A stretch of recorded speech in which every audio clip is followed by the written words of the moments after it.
मच्छिंद्रनाथ के दयालु स्वभाव से सरस्वती को एक योगी की श्रेष्ठ माता होने का सौभाग्य प्राप्त होने वाला था, पर उसका दुर्भाग्य जो उसे वो दिव्य विभूति कूड़ा खाना में डालने की विपरीत बुद्धि हुई। सरस्वती ने वो विभूति फेंक तो दी, पर उसमें संजीवनी मंत्र का दिव्य तेज था, इसलिए उसमें तत्काल हरि नारायण ने संचार किया। ये हरि प्रत्यक्ष भगवान श्री विष्णु ही थे। ये सरस्वती को ज्ञात नहीं था, इसलिए दुर्भाग्यवश उसके सखी ने जो सलाह दी थी उसे मानकर नित्य कर्म करने में लगी थी। सरस्वती के घर से प्रस्थान करके मच्छिंद्रनाथ तीर्थ यात्रा कर जगन्नाथ के दर्शन पाकर सेतु बंद रामेश्वर के दर्शन को गए। वहां स्नान कर लौटते समय अचानक श्री राम भक्त मारुति के दर्शन हुए। मूसलाधार बारिश के कारण कपि राजा अपने लिए गुफा बना रहे थे। मच्छिंद्रनाथ ने मारुति को कहा, तुम्हें अभी ही गुफा बनाने की कैसे सूझी?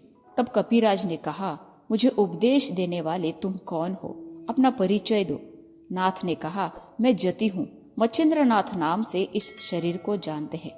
तब हनुमान ने कहा, अपने आप को जति समझने वाला नाम के साथ नाथ भी लगाता है, किंतु मुझे एक बात बता, तुझे नाथ नाम की संज्ञा दी किसने?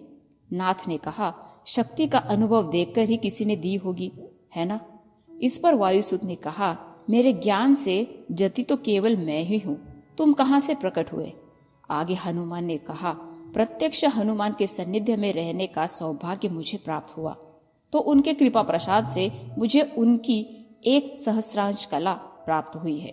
उस कला का प्रभाव मैं तुझे बताता हूँ। अगर तुझे उसका निवारण करने आया तो तू जति कहलाने के लायक है, अन्यथा अपने आप को कभी भी जति नहीं कहना मंजूर है। इस तरह हनुमान के आह्वान को स्वीकारते हुए नाथ ने कहा, मुझे कोई समस्या नहीं है, मेरे गुरु का आशीर्वाद ही मेरी रक्षा करेगा। अब हनुमान उड़कर एकांत स्थान पर गए और भयंकर बड़ा रूप धारण कर नाथ पर एक के बाद एक 7 पर्वत फेंके।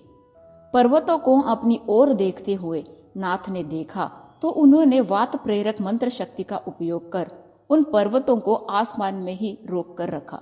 फिर हनुमान एक विशाल पर्वत उठाकर नाथ पर छोड़ने ही वाले होते हैं। नाथ ने सावध होकर समुद्र जल हाथ में लेकर वायु आकर्षण मंत्र मारुति पर छोड़ दिया। पानी के प्रभाव से वायुसुत के शरीर में संपूर्ण वायु का प्रभाव पड़ा और मारुति की हलचल रुक गई। नाथ पर उठाने के लिए हाथ में पर्वत उठाया था, उस स्थिति में हनुमान स्तब्ध रह गए।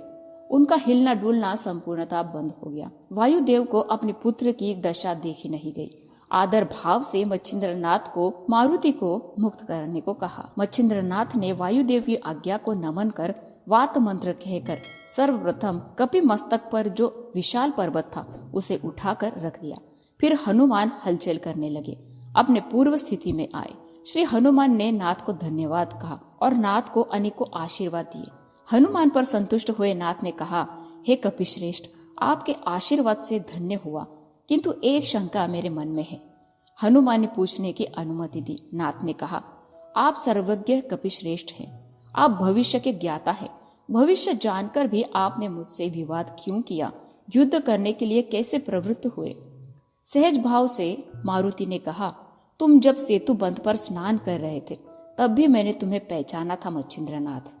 कवि नारायण का साक्षात अवतार होकर मत्स्य के गर्भ से प्रकट हुए हो। साथ ही नाग वृक्ष के देवताओं ने तुम्हें शुभाशीर्वाद भी दिए हैं, किंतु जो सामर्थ्य तुम्हें प्राप्त हुए हैं उसकी परीक्षा लेने के लिए मैंने ये योजना बनाई थी और तुम उसमें सफल हुए। तुम में केवल धैर्य और सामर्थ्य ही नहीं बल्कि स्थित प्रज्ञ भी हो, क्षमावान हो, दयावान हो, और यही गुण तुम्हारी रक्षा करेंगे।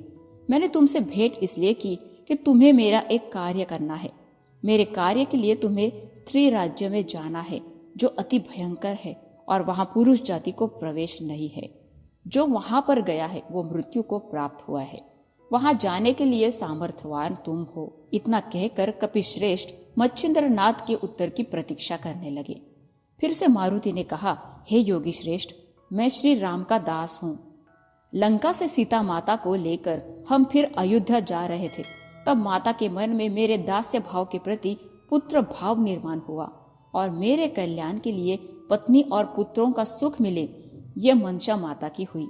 किंतु मैं ब्रह्मचारी हूँ, फिर भी माता ने अपने शब्दों से मुझे फंसा ही लिया और मुझसे वचन लिया कि मैं उनकी मंशा पूर्ण करूं। उनके आनंद के लिए मैंने भी उन्हें वचन दे दिया।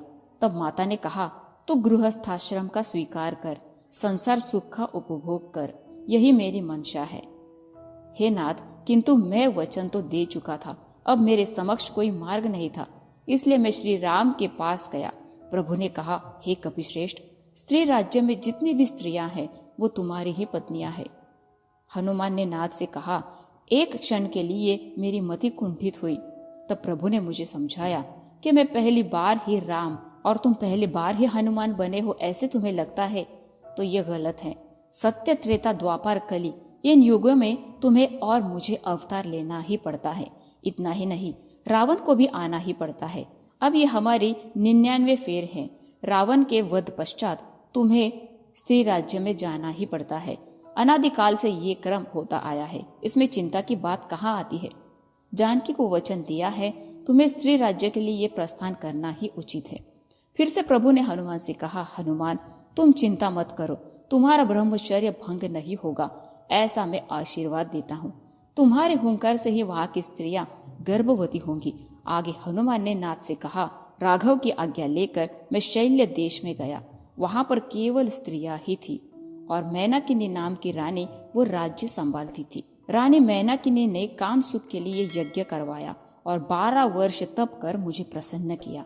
मैंने जब प्रसन्न होकर मैनाकिनी को दर्शन दिया तब उसने मेरे चरण पकड़ लिए और जब तक मैं इच्छा पूरी ना करूं तब तक वो चरण नहीं छोड़ेगी, ऐसा उसका हठ था। किंतु मैंने मैनाकिनी को कहा, मैं ऊर्ध्व रहता हूँ, ब्रह्मचर्य व्रत का पालन करता हूँ, किंतु तुमने तपश्चर्या की है वो व्यर्थ नहीं जाएगी। मैं मच्छिंद्रनाथ जति को यहाँ भेजूंगा, वो तुम्हारी मनोकामना पूरी करेगा। इस तरह से हे मच्छिंद्रनाथ, मैंने मैनाकिनी को दिया हुआ शब्द तुम्हें पूरा करना है, मुझ पर तुम्हारे उपकार होंगे। इस चिंता को व्यक्त कर नाथ ने कहा, हनुमान, तुमने तो मुझे समस्या में ही डाल दिया, क्या मेरा ब्रह्मचर्य भंग नहीं होगा? मारुति ने कहा, हे जति, ये परंपरा तो अनादिकाल से है, इसलिए तुम्हें दोष नहीं लगेगा। तुम्हारा भी ये 99 फेर है, तुम 99 बार मच्छिंद्रनाथ बने हो। स्वयं श्री राम ने मुझे कहा है, नारी सुख भोगते हुए तुम्हें मौनी नाथ अर्थात मीननाथ पुत्र रत्न प्राप्त होगा। मारुति के कथन पर मच्छिंद्रनाथ ने स्वीकृति दी और कहा, किंतु मैं उर्वरित तीर्थ यात्रा पूर्ण करूंगा, तत्पश्चात शैल्य देश जाऊंगा। इस तरह से मच्छिंद्रनाथ ने हनुमान को वचन दिया और अपने कार्य पर लौट गए। जय श्री गुरुवे नमः। धन्यवाद।